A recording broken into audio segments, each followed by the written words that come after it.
Datuk. Apa khabar, Datuk?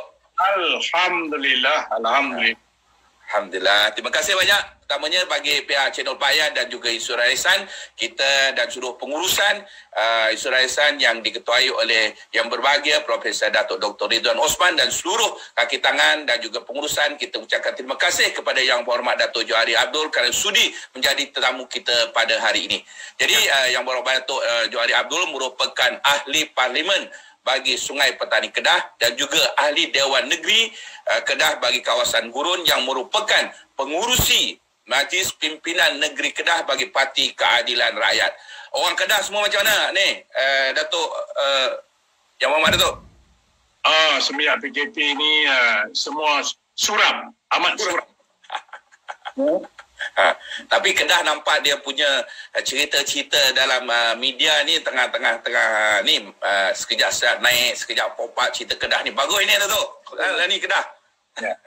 Kita akan jadi di antara negeri yang terkaya di Malaysia. Banyak sumber bumi yang akan dikeluarkan daripada Kedah tu. Okey.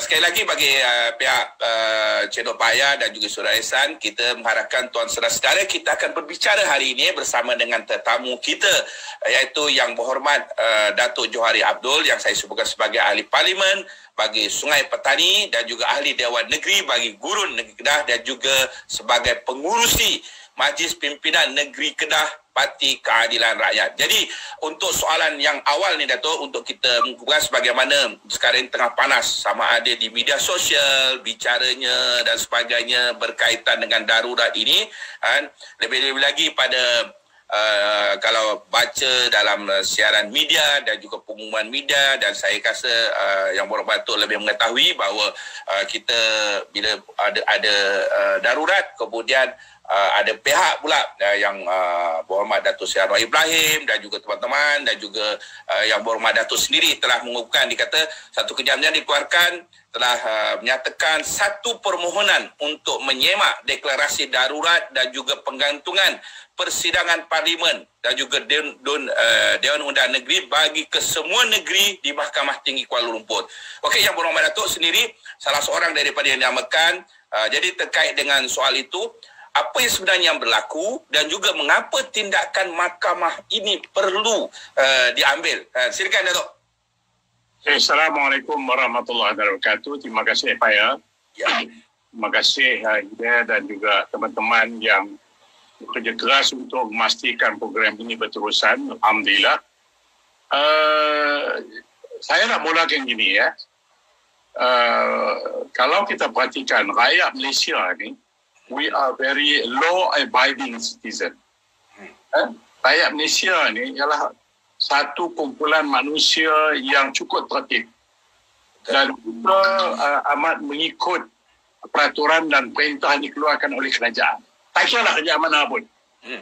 Tak kira. Sebab itu kalau sesuatu tindakan yang dikeluarkan oleh kerajaan, orang ikut. Sebab itu bila macam PKP, mula-mula disiarkan PKP dulu, dia suruh pakai mask, kita pakai mask. Dia suruh social distancing, kita social distancing. Dia suruh kita basuh tangan, kita basuh tangan. Ini ialah karakter orang Malaysia. Ya. Yang amat akur dengan peraturan, undang-undang dan juga arahan yang dikeluarkan dari masa ke semasa. Jadi oleh demikian, apabila dikeluarkan perintah darurat ataupun proklamasi ini kita anggap sesuatu yang luar biasa. Sudah tentu kita melihat ada sesuatu yang tak kena. Sebab itu saya melihat bukan sahaja saya tapi rakyat Malaysia juga melihat apakah keperluan proklamasi ini. Sedangkan kita mempunyai banyak undang-undang yang boleh kita laksanakan kalau sekiranya semata-mata untuk mengawal selia, untuk pastikan COVID ini dikawal, untuk pastikan kita boleh landaikan pandemik ini, saya rasa tidak perlukan darurat. Okey, baik. Yang perlukan ialah satu tindakan bersepadu bukan saja di kalangan kementerian tetapi juga agensi-agensi kerjaan. Pastikan kita ada political will untuk laksanakan apa juga yang kita sebut. Malah kita tengok bagaimana di peringkat pertama dahulu apabila kita dapat awal rebaknya COVID ini, dan begitu juga dengan fasa kedua, kita dapat kawal. Tiba-tiba datang sekarang ini satu luar biasanya, seolah-olah segala-galanya tidak terkawal lagi. Ini masalahnya. Dan adakah dengan pengisiaran darurat ini kita dapat kawal COVID ini? Itu sesuatu yang agak luar biasa bagi saya dan tak masuk akal. Itu respon awal saya. Okey, terima kasih banyak Datuk. Itu maknanya gambarannya adalah sepatutnya kalau maknanya persediaan darurat ini berkaitan atau terkait kerana untuk mengawal COVID-19 ini, untuk melandaikan dan sebagainya. Bagaimana Datuk sebut tadi, kita dah ikut peraturan. SOP-nya tak payah pergi kerja, shopping kompleks kena tutup, nak pergi pun seorang-seorang, ketua keluarga dan sebagainya, kita dah patuhi daripada semuanya. Tapi bila tiba-tiba mula-mula kata tak ada darurat, tiba-tiba sekarang ada darurat. Jadi itu isunya yang menjadikan satu langkah ataupun tindakan mahkamah berkaitan dengan pengumuman darurat ini perlu diambil oleh ahli parlimen dan juga ahli Dewan Negeri. Jadi persoalan ni sekarang ni Datuk, yang menjadi polemik, yang menjadi isu, yang menjadi menghangatkan di media sosial. Oleh kerana sekarang ni orang tak pergi mana-mana, jadi banyak dah berbicaranya di media sosial. Dalam media sosial, isu yang disebut bila mana Datuk Sri Anwar dan juga Datuk Sri dan semua yang membawa isu ini ke peringkat mahkamah, jadi dia timbul pula satu cerita. Dia kata orang yang bawa kumpulan yang menentang atau membawa tindakan mahkamah ini, dia kata di labelkan, dia kata engkar, derhaka kepada yang Di-Pertuan Agong dan juga Raja-Raja Melayu di kaitan ni. Bagaimana pula isu ni Datuk? Isu engkar dan juga derhaka kepada Yang Pertuan Agong dan juga Raja-Raja Melayu. Okey, terima kasih Pak Ya. Dia ada dua kumpulan yang mengambil tindakan ini untuk membawa tindakan isu ini ke mahkamah. Dua kumpulan. Kumpulan pertama yang diketuai oleh Ketua Pembangkang Datuk Seri Anwar Ibrahim yang mewakili ahli parlimen. Okey, baik. Kumpulan kedua ialah saya, Saudara Salihuddin dan juga Aziz Bahari yang mewakili adun-adun negeri-negeri. Nah, isunya begini, kita tidak pernah mengatakan bahawa kita mencabar Agong. Ya, okey. Itu penting lah tu kan? Kita tidak pernah mencabar Agong. Ya. Tuanku Agong mempunyai kuasa mutlak dalam perlembagaan, khususnya dalam mengisytiharkan perkara 150. Betul. Perlembagaan. Itu kuasa mutlak tuanku. Ya. Kita cabar ini ialah nasihat yang bagi kita dikeluarkan oleh Perdana Menteri. Nasihat, because akhirnya Agong bertindak mestilah berlandaskan kepada nasihat. Okey, baik. Maknanya dalam kes ini kita merasakan bahawa Perdana Menteri telah tidak memberikan fakta dan juga option-option lain kepada Tuanku Agong yang akan membuat keputusan yang amat besar. Jadi bagi kita, Perdana Menteri tidak exhaust. Perdana Menteri ataupun Perdana Menteri sendiri mendahakalah kerana tidak bercakap benar. Kalau dia betul-betul setakat untuk membendung wabak COVID, yang akhirnya merangkumi hal-hal berkaitan dengan aset hospital, pengambilan alih sementara tanah, alih hospital swasta, atau membuat permintaan untuk menggunakan sumber hospital swasta bagi tujuan merawat pesakit COVID-19. Kalau itulah tujuannya, saya rasa kita mempunyai cukup undang-undang. Siaran pun, mana-mana kerjaan, sama ada kerjaan negeri atau federal, bila dia panggil pihak swasta ini, saya nak pakai hospital kamu. Masalah COVID ada. Apa pandangan kamu? Belum pun habis ayat itu, dia kata, Datuk Seri, kami akan membantu sehabis-habisnya. Ini ialah karakter kita.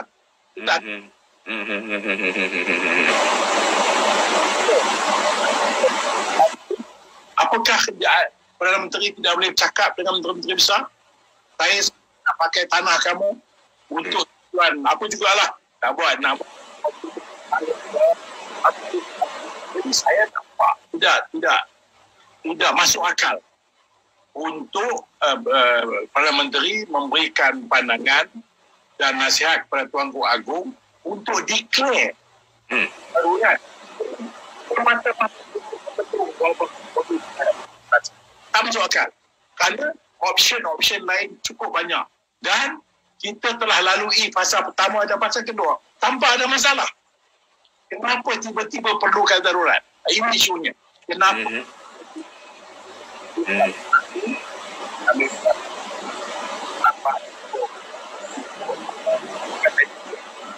Bukan terhadap Agong, tetapi kepada Perdana Menteri. Kenapa apa yang merasakan bahawa Yang Tun Agong dia nak bertindak, dia kena mendapat nasihat daripada jemaah menteri atau juga Perdana Menteri atau menteri yang dipertanggungjawabkan mengikut perkara 40, betul Yang Amat Datuk kan? Rasanya nasihat yang sebagaimana yang sepatutnya Perdana Menteri beri kepada Yang Tun Agong sepatutnya kalau pada bagi pandangan Datuk. Bagi saya, yang pertama sekali kita Perdana Menteri harus yang pertama sekali exhaust semua undang-undang yang ada.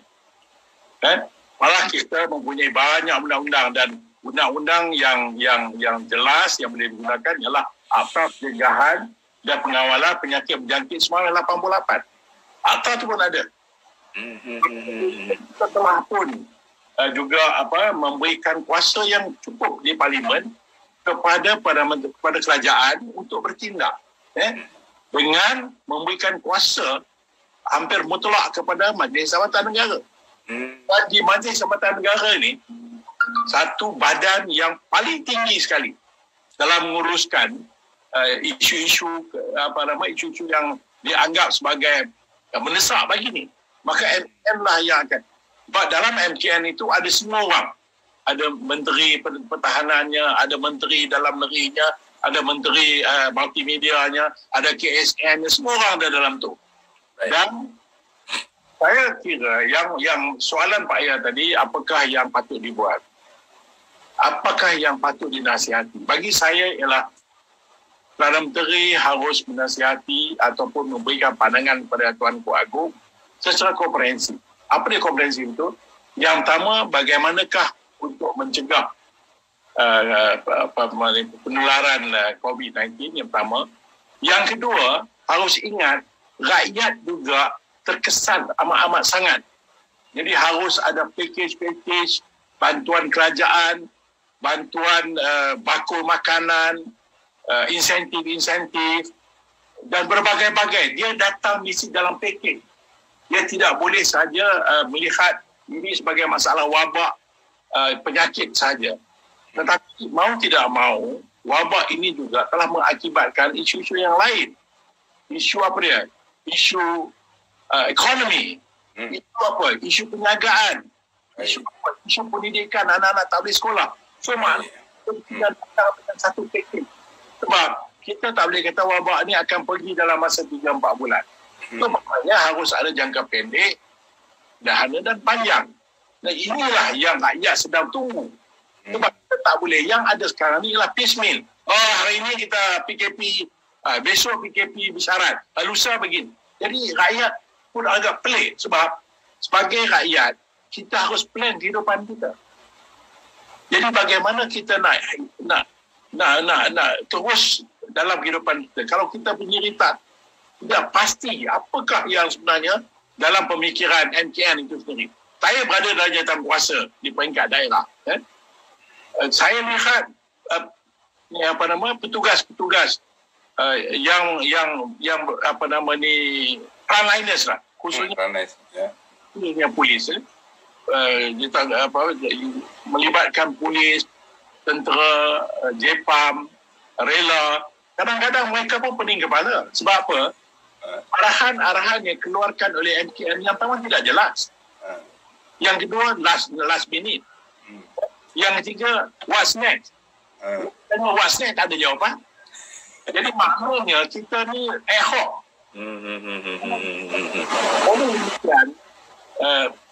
Saya melihat, kalau bagi ni kita run the country ad hoc, kita tidak akan ke mana-mana. Sebab kita tak berani pun ataupun kita malu untuk melihat bagaimana negara-negara lain, khususnya di Taiwan, di New Zealand, di China sendiri. Pencipta masalah ni China. Tapi China sendiri pun selesai masalah dia.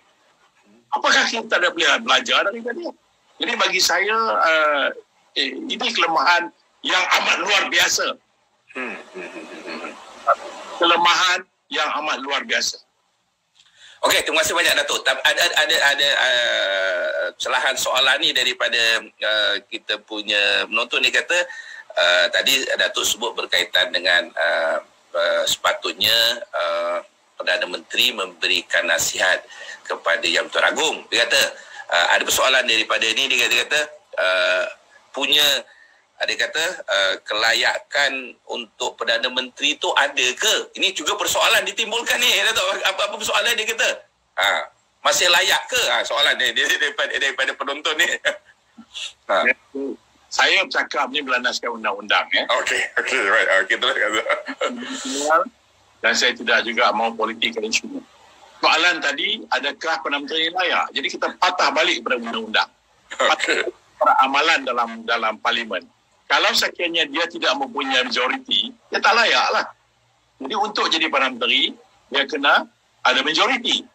Tetapi oleh kerana soalan-soalan yang ditimbulkan oleh ahli parlimen tentang minta supaya diadakan pengiraan, betulkah Perdana Menteri ini dapat majoriti? Tidak. Soalan-soalan ini ditolak. Jadi susahlah kita nak sebut. Tetapi kita tahu dalam Dewan beberapa kali pengundian, saya sendiri sebagai Ketua Whip, kita usulkan supaya ada belah bagi demi belah bagi demi belah bagi. Saya dalam sejarah telah pun membuktikan bahawa tidak sekalipun Perdana Menteri yang ada sekarang ini melepasi 114. Tidak pernah. Satu-satu. Okey. Itu jawapan kepada betul. Okey, kita kembali kepada isu darurat tadi YB Datuk adalah berkaitan, dia kata sekarang ni dia kata secara jelas dalam pelbagai negara, pelbagai persekutuan dia ada prinsip yang kita kenali sebagai prinsip pemisahan kuasa, iaitu adanya badan perundangan, iaitu parlimen membuat undang-undang, dan juga badan eksekutif dan jemaah menteri dan sebagainya dan juga kementerian dan sebagainya, itu badan eksekutif yang ada, dan juga badan kehakiman iaitu mahkamah tapi seolah-olah je Datuk, bila darurat ini berlaku, darurat ni semua maklum, dan juga ada pelbagai ini yang telah diperjelaskan berkaitan bila mana proklamasi darurat ataupun pengisytiharan darurat, maka seluruhnya maknanya terletak kepada ibu kuasa di peringkat darurat ini. Maka dia kata seolah-olahnya, dia kata bila darurat ini berlaku, seolahnya berkait dengan badan perundangan itu saja, parlimen itu saja yang tak boleh berfungsi, tapi yang lain-lain masih berfungsi. Bagaimana? Apa ulasan Datuk berkaitan ni? Maknanya parlimen tak boleh sidang, tak boleh sidang, atau bagaimana sebenarnya? Ini yang saya kata agak pelik. Sudah tentu payah 3 cabang tadi, legislatif dan judiciary tadi. Jadi Perdana Menteri menyebut bahawa eksekutif akan berfungsi, judiciary ataupun kehakiman akan berfungsi. Yang akan berfungsi ialah parlimen. Betul. Dia tak berhenti dalam tu. Yang tidak boleh fungsi adalah persidangan parlimen. Tetapi yang peliknya, jawatan kuasa yang termasuklah select committee, caucus dan lain yang ada dalam parlimen itu dibenarkan. Jadi hanya sekarang ini yang nak dikekang sekarang ini ialah supaya tidak ada persidangan. macam-macam boleh jadi. Persidangan, nama pun persidangan. Tapi select committee tidak akan menjejaskan kedudukan kerajaan. Kita bincang isu tentu. Ataupun dalam caucus, ianya membincangkan isu-isu tertentu. Tetapi bila dia kata Parlimen tidak boleh berfungsi, suspend, baik. akan ada pertemuan, tidak akan berlaku persidangan, ada semua 220 wakil rakyat itu berkumpul. Itu yang tak ada. Kalau mereka berkumpul, macam-macam boleh jadi. Jadi saya melihat, kalau ditanya saya secara peribadi, sebagai seorang ahli parlimen yang telah 3 penggal berada dalam parlimen, dan juga saya sebagai ketua WIP yang mengatur perjalanan kawan-kawan dalam parlimen sampai nak bucap dan sebagainya, saya merasakan bahawa di situ ada rasa orang Kedah panggil cuak. Cuak ni rasa tergugat ni, rasa cuak. Ada bimbang. Cuak ni bimbang. Takut benda yang dia tak boleh kontrol terjadi. Akan itu ada. Sebab itu bila dia sebut bahawa perundangan ini disuspend, hotline eksekutif dan kehakiman itu berjalan seperti biasa, sudah tentu ini memberikan persepsi kepada rakyat bahawa Perdana Menteri ingin kekang supaya ahli parlimen tidak boleh berkumpul dan berbicara tentang Perdana Menteri ini macam mana, okey ke? Okey. Itu yang dirasai lah. Maknanya kecuakan. Boleh tak? Kecuakan tu. Kecuakan, kebimbangan atau merasa cuak itu sebenarnya yang menjadikan mungkin sampai pengisytiharan darurat itu dibuat. Begitu ke Dato'? Begitu, ya. Cuak tu. Okey, Datuk, saya nak menanya kepada benda yang menjadi juga kebimbangan kepada seluruh rakyat Malaysia, kan, adalah berkaitan dengan ekonomi, kan. Sebab dia selepas daripada PKP, sekarang PKP 2 lebih lagi dengan sekarang ini melalui proses darurat dan sebagainya, dan bila pengumuman yang telah dibuat berkaitan dengan darurat itu melalui Perkara 40 Pelbagai Persekutuan yang di-Pertuan Agong bertindak mengikut nasihat Jemaah Menteri yang betul-betul telah dinasihati oleh Yang Berhormat Perdana Menteri untuk mengesahkan darurat pada 12 bulan hingga Ogos. Proklamasi darurat ini telah diisytiharkan. Tapi yang menjadi persoalan utama kepada rakyat adalah berkaitan ekonomi. Bila pengangguran banyak, bila orang ramai kena buang kerja dalam keadaan ekonomi ini, jadi bagaimana itu melihat? Apakah dengan persiaran darurat ini boleh menjadikan keadaan ekonomi kita pulih atau menjadi keadaan yang lebih teruk? Sila tu. Okay, terima kasih Pak Yan. Ya. Suka tak suka,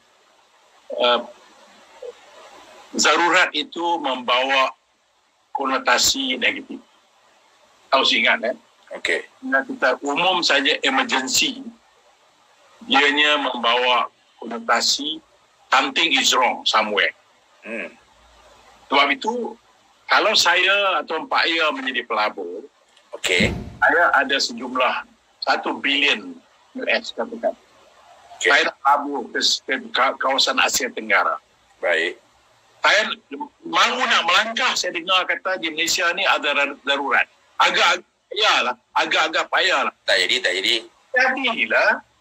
Jadi saya akan lihat bagaimana Vietnam. Vietnam tak ada darurat. Bagaimana Thailand tak ada darurat. Bagaimana Indonesia tak ada darurat. Jadi saya mempunyai option. Kalau Filipina pun. Maknanya saya akan merasa sebagai investor lega.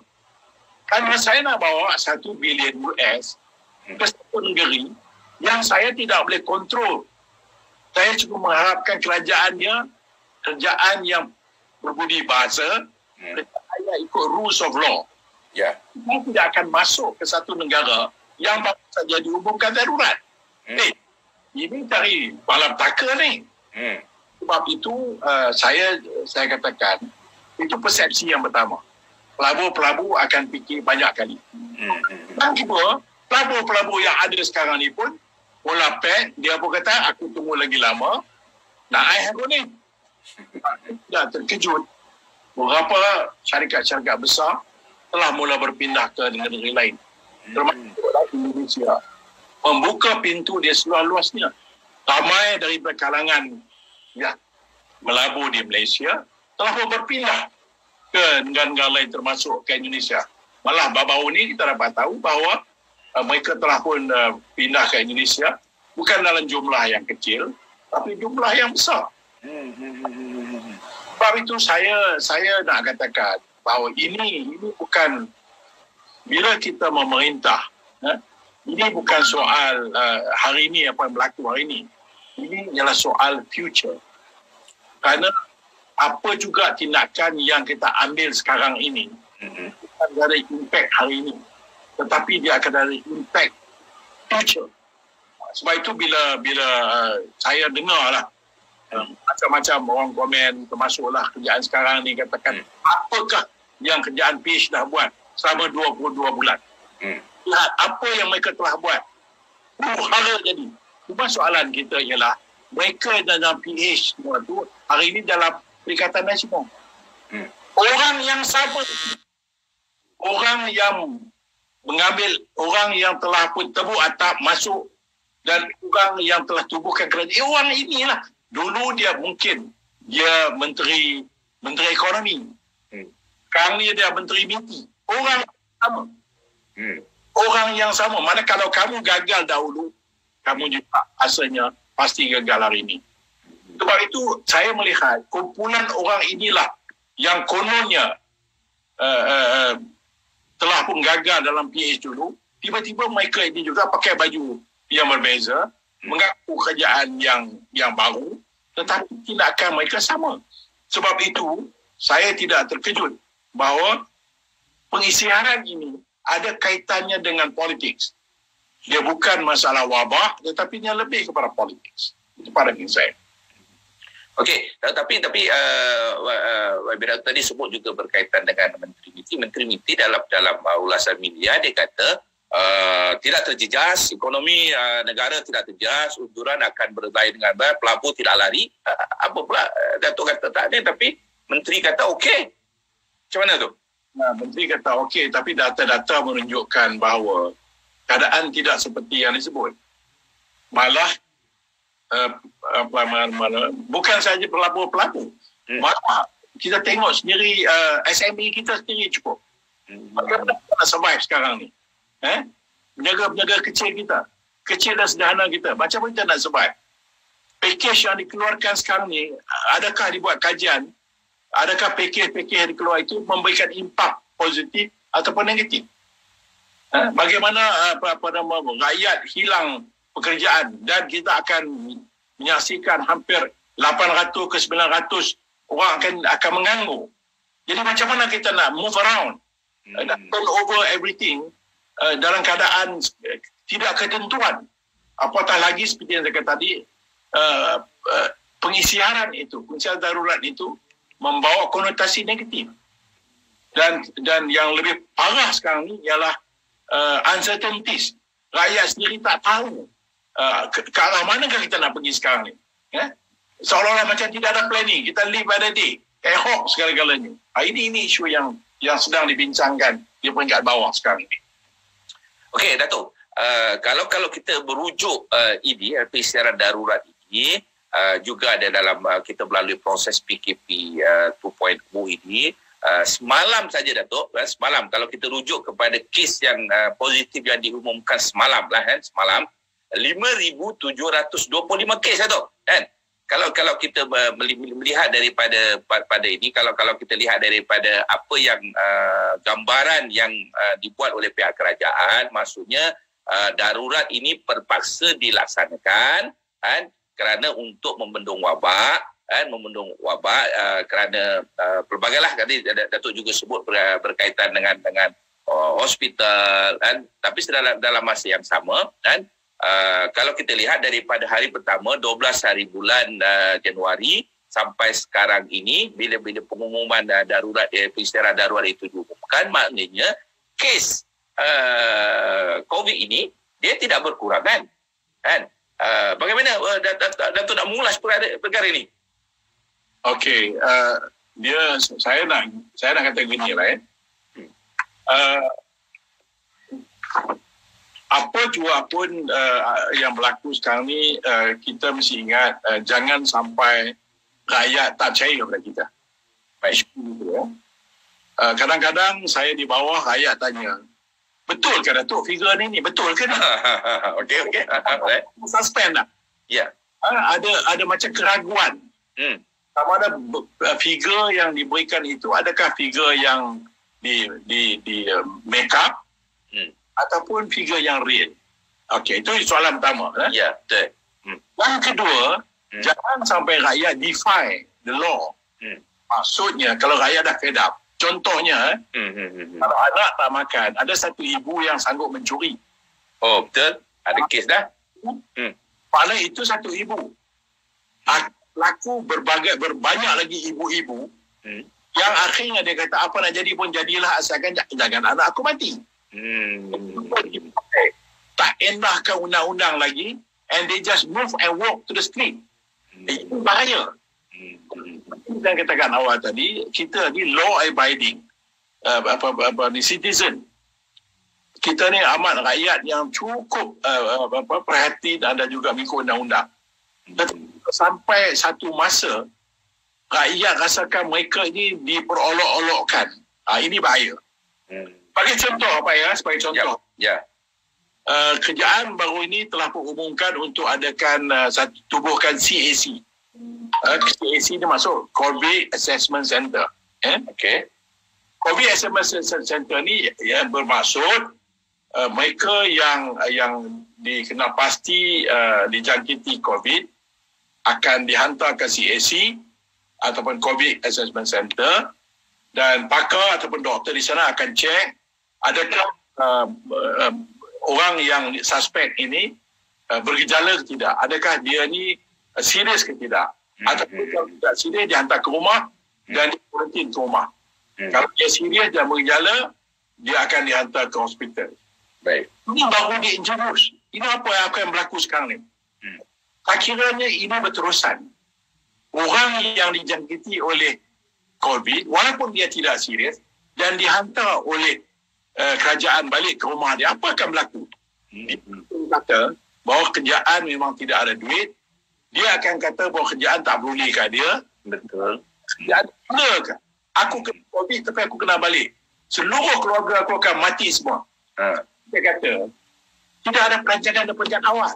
Wahai kalau kita mulakan dulu dengan CAC dulu ni, mula-mula kita dah buat CAC, rakyat akan terima. Oh, proses dalam Malaysia ni, mula-mula kalau kita kena dulu, kita kena CAC dulu. Kalau tidak berat dan kita ini orang yang sihat, ada muda, bawah daripada 40 tahun contohnya, kuarantin kat rumah saja. Pakai gelar warna putih contohnya. Kan? Jadi dengan sendirinya orang akan terima.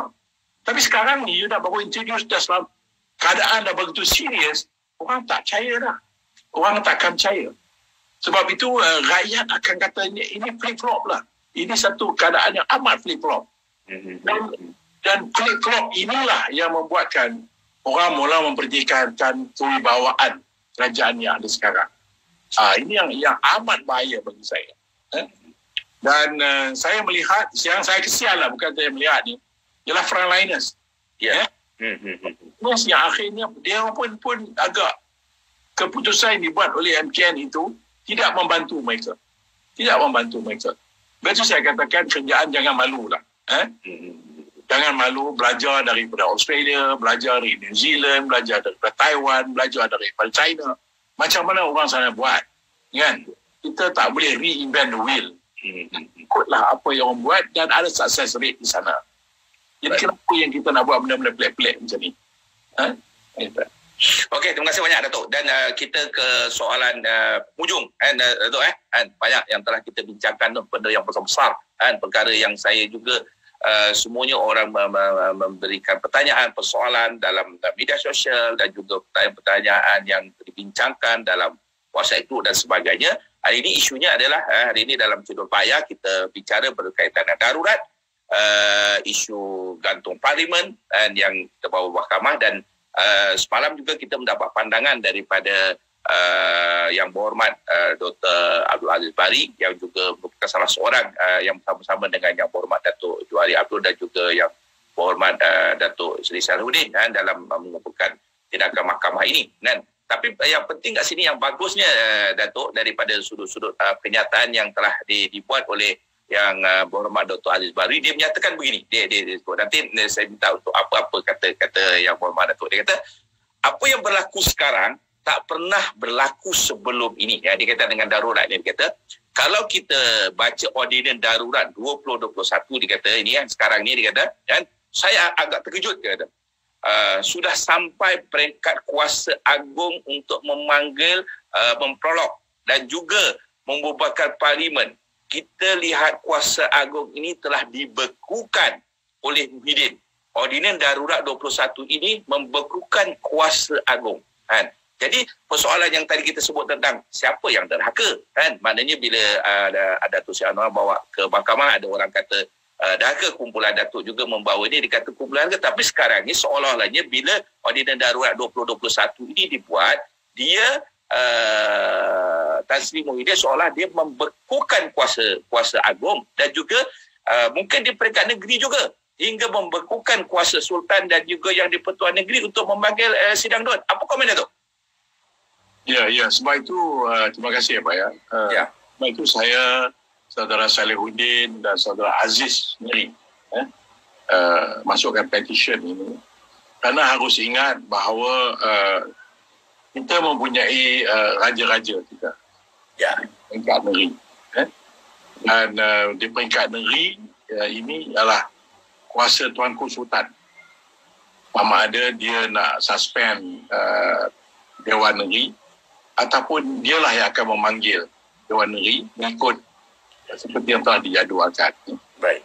Tetapi untuk mengisytiharkan dan minta Tuanku Agung proklaim darurat ini sudah pasti bagi kita telah melangkaui sesuatu yang amalan biasa.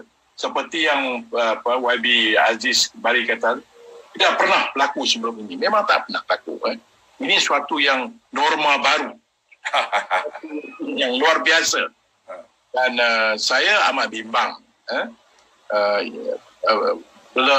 Bila ini terjadi, dan telah khususnya saya lah sebagai adun step into the power of my king. Dan saya ada sultan saya yang saya rasa baik untuk itu. Saya rasa ini suatu yang amat sebagai pelajar-pelajar undang-undang di masa depan ni akan melihat is it the right thing to do. Jadi ia akan timbul polemik, sudah tentu akan timbul polemik. Sebab itu kita challenge dalam court. Sebab orang yang akan boleh mentafsirkan undang-undang ini ialah hakim-hakim.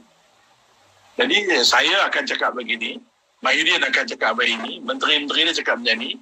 Sebab itu kita rasa jalan tengah yang paling baik untuk meredakan keadaan ialah untuk masukkan ini petition dalam mahkamah, kerana yang akan membuat tarifan pada undang-undang ini ialah hakim yang memang diberikan tugas dan tanggungjawab untuk tarifkan undang-undang yang sedia ada ini.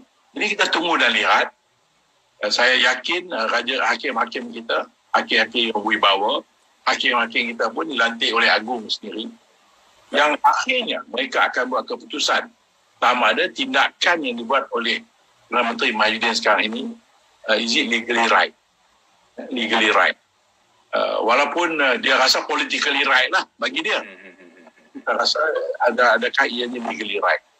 Untuk itu bagi saya dia telah mencorakkan sesuatu yang tidak indah untuk the future of this nation. Okey, terima kasih banyak Yang Berhormat Dato' Johari Abdul yang saya kira kita telah berbincang dan Dato' Johari Abdul juga telah memberikan pandangan beliau dan juga kupasan yang cukup menarik, yang cukup baik untuk kita telaah dan juga untuk kita bincangkan untuk sesi yang akan datang. Jadi sekali lagi bagi pihak kru Channel Pak Ya dan juga Surai San, kita ucapkan terima kasih banyak kepada Yang Berhormat Dato' Johari Abdul kerana telah menjadi tetamu kita pada hari ini, dan kita juga ucapkan ribuan terima kasih kepada teman-teman kita yang melayari, yang mengumpulkan pandangan-pandangan juga beberapa persoalan. Jadi kita ucapkan terima kasih, dan kita bagi pihak kru Channel Pak Ya dan juga saudara, kita mohon ampun dan maaf mungkin ada gangguan-gangguan teknikal yang tak dapat kita selesaikan. Jadi sekali lagi bagi keseluruhannya kita mengucapkan dan kita mengharapkan semuanya dalam keadaan sihat, jaga SOP, jaga kesihatan, jaga tingkah laku kita untuk memastikan bahawa COVID-19 ini terus diladaikan dan juga berakhir dengan baik. Dan juga untuk isu berkaitan dengan darurat ini terus boleh diperbincangkan kan, sebagai rakyat, dan juga kita punya hak untuk kita membincangkan. Sekali lagi bagi pihak keseluruhan, saya ucapkan terima kasih banyak. Wabillahi, assalamualaikum warahmatullahi